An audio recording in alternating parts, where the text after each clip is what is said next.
Kasus korupsi penyediaan menara BTS di Kementerian Komunikasi dan Informatika memasuki babak baru. Kejaksaan Agung Republik Indonesia menetapkan 3 orang tersangka, 1 diantaranya adalah Direktur Utama Bakti Kominfo. Bagaimana pendalaman dari Kejaksaan Agung atas kasus ini? Mungkinkah ada tersangka tambahan? Sudah ada bersama kami Profesor Henry Subiakto, staf ahli Menkominfo 2007 sampai 2022.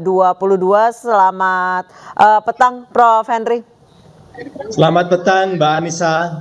Baik, Prof. Henry, ini masyarakat akan bertanya-tanya apakah akan ada tersangka baru atau bahkan sampai menyeret menteri. Untuk Bakti Kominfo sendiri itu BLU yang berbeda, BLU dengan kewenangan yang berbeda atau seperti Direktorat Jenderal yang lain sih Pak?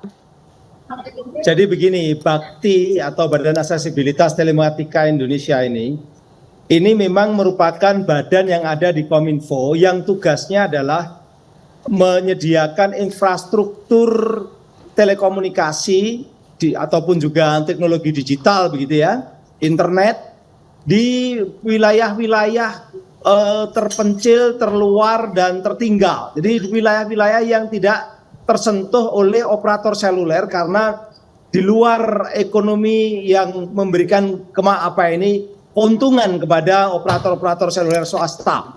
Makanya Bakti ini harus bekerja di pulau-pulau terpencil, di wilayah-wilayah pinggiran hutan, gunung, atau istilahnya itu kalau enggak daerah sulit ya daerah yang sangat sulit. Untuk menjangkau wilayah-wilayah itu pun kadangkala harus pakai helikopter. Jadi Indonesia yang begitu luas dengan 17.000 pulau itu memang membutuhkan sebuah effort untuk membangun infrastruktur telematika atau infrastruktur digital. Dan pembangunan infrastruktur digital itu sangat penting ketika kemarin pandemi maupun untuk transformasi digital di era sekarang. Makanya dikejar. Ini merupakan amanah undang-undang maupun juga amanah Presiden. Bapak Presiden sudah mengamanahkan transformasi digital, salah satunya membangun infrastruktur. Nah, infrastruktur yang sulit dibangun itu adalah jadi tanggung jawabnya Bakti. Itu yang sekarang dikerjakan di wilayah-wilayah pulau-pulau terpencil, di wilayah-wilayah daerah-daerah yang terisolir atau juga daerah terluar gitu Indonesia. Baik, Pak Prof. Henry, untuk pengadaan BTS di daerah-daerah pedalaman, khususnya yang tidak tersentuh oleh provider, itu untuk anggaran dana, kemudian tanda tangan dan lain sebagainya, itu butuh persetujuan menteri atau mereka jalan sendiri sih Pak? Singkat saja boleh. Jadi gini, ini memang ada kendala dari sisi undang-undang atau regulasi. Undang-undang pemerintah daerah itu tidak memberikan kewenangan persoalan telekomunikasi ke daerah. Okay. Sehingga ketika Indonesia harus membangun, pemerintah pusat harus membangun daerah-daerah yang ada yang terpencil, maka tidak bisa dibantu oleh pemerintah daerah. Oke, baik. Karena undang-undangnya melarang itu. Nah, ini menjadi uncertainty yang sangat tinggi. Pak Henry, mohon maaf, kita harus jeda terlebih dahulu. Muncul persoalan gitu loh Mbak. Baik, Pak Henry, kami mohon maaf jeda terlebih dahulu. Nanti kita lanjutkan perbincangan kita usai azan maghrib untuk wilayah DKI Jakarta dan sekitar. Tetap bersama kami. Kami lanjutkan perbincangan terkait kasus korupsi Bakti Kominfo BTS di pedalaman. Pak Henry, ini celahnya ada di mana Pak sebenarnya? Apa yang dibuat atau korek-korek celahnya untuk korupsi ini?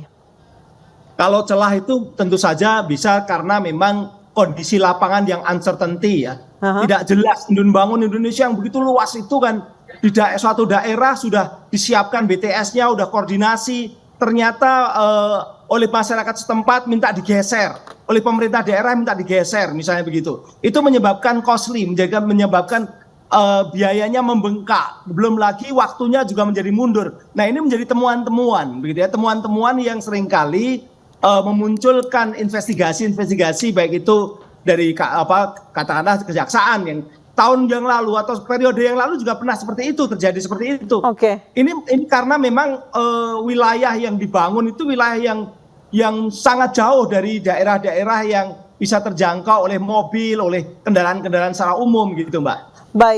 Baik. Jadi Jadi memang harapan warga desa untuk mendapatkan internet gara-gara ini sirna sudah ya. Terima kasih Prof. Henry, staf ahli Kominfo 2007-2022 telah hadir di Newsroom hari ini.